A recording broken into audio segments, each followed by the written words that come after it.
வணக்கங்க. நான் ரஜியா சமையலேருந்து சாந்தி பேசுகிறேன். இன்றைக்கி வந்து இந்த ராகி மாவு வச்சு நான் உப்பு கார கொழுக்கட்டை தான் செய்ய போகிறேன். நான் எப்படி செய்கிறேன்னு செஞ்சு காமிக்கிறேன்.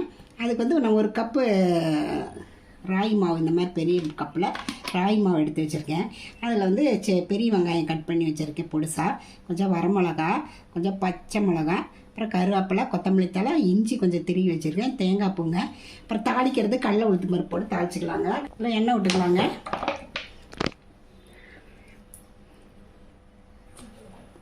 பாருங்கள், எண்ணெய் காஞ்சிச்சு. கடுகு வந்து ஒரு ஸ்பூன் போட்டுக்கலாம்.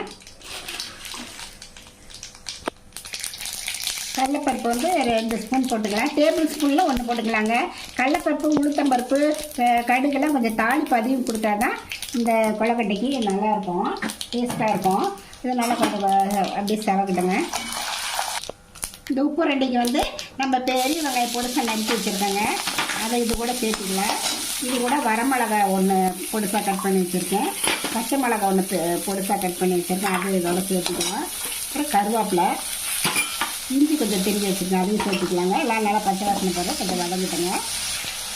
கொஞ்சம் தேங்காய் பூ போட்டுக்கலாங்க, போட்டால் கொஞ்சம் டேஸ்ட் ரொம்ப நல்லாயிருக்கும். அதுக்கோசரம் இது கூட வந்து மல்லி இலையும் கொஞ்சம் சேர்த்துக்கலாங்க.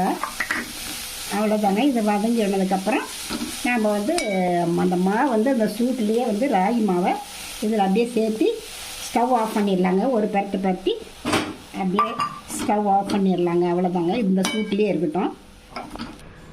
இதுக்கு அளவாக கொஞ்சம் உப்பு போட்டுக்கலாங்க. உப்பு போட்டு நல்லா கிளறி கொடுத்துக்கலாம். பாருங்க, இது நல்லா உப்பு சேர்த்து கலந்துட்டு சுடுதண்ணி கொதிக்க வச்சுருக்கேன். அது வந்து நம்ம கொஞ்சம் கொஞ்சமாக சேர்த்து இப்படியே கெட்டி பார்த்துக்கு நம்ம கலக்கிக்கலாங்க, கலரி விட்டுக்கலாம்.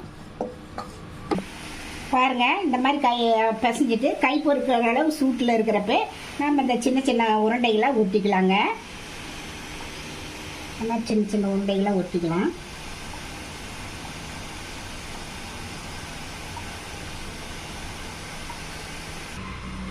பாருங்கள், இந்த மாதிரி உருண்டைங்களாம் நம்ம ஊற்றிக்கணும். இட்லி பாத்திரத்தில் வந்து தண்ணி ஊற்றி மேலே துணியை நனைச்சி புழிஞ்சு அதில் போட்டிருக்கேன்.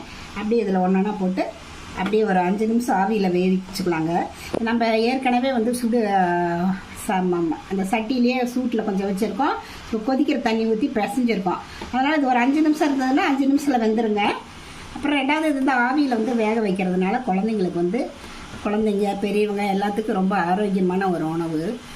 குழந்தைங்களுக்கு வந்து ராகி பிடிக்காத குழந்தைங்க கூட இந்த மாதிரி செஞ்சு கொடுத்தீங்கன்னா விரும்பி சாப்பிடுங்க. பாருங்க, எல்லாம் இது இட்லி பானையில் வச்சுட்டேன். மூடி வச்சு ஒரு 5 நிமிஷம் கழித்து நம்ம எடுத்துக்கலாங்க. பாருங்கள், ஒரு 5 நிமிஷம் ஆயிடுச்சுங்க. பாருங்கள் எப்படி வெந்துருச்சுன்னு, அப்படியே உருண்டையாக நல்லா வெந்துருச்சு.